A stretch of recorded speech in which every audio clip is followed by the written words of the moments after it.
Lesson 45, Difference of Two Squares. This is a very simple lesson.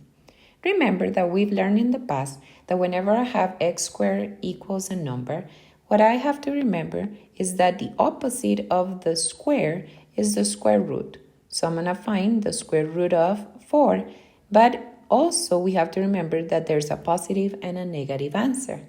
So in this case, the answer is plus or minus 2 because the square root of 4 is 2. And those are our answers. If I write them in our solution set, this is how it would look. Negative 2 and 2. We actually have two answers.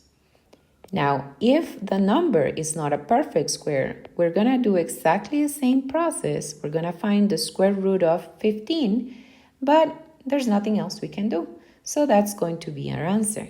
And if we have to put it in a solution set, what it means is that we have negative square root of 15 and positive square root of 15. And that would be our answer.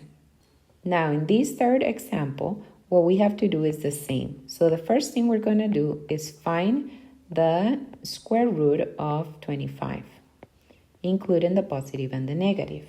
Once we find that, we're going to pass the 3 that is subtracting, we're going to pass it to add. So now we have 3 plus or minus the square root of 25, which is 5. And remember here we're going to have two answers. We're going to have 3 plus 5, which is 8, and 3 minus 5, which is negative 2. So our solution set in this case is negative 2 and 8.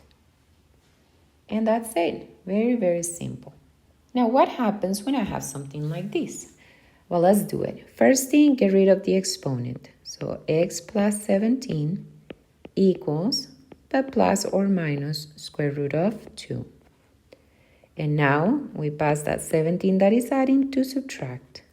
Now the square root of 2, we cannot simplify, so we just leave it like that, and that would be our answer.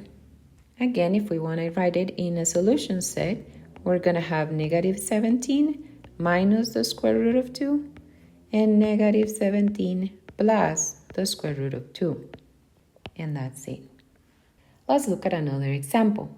In this case, we have to do the same, but working with a fraction. So we'll first get rid of that 2.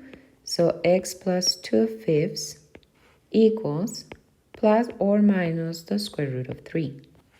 Since we cannot simplify the square root of 3, we're going to pass that 2/5 to subtract. So it's minus 2/5 plus or minus the square root of 3.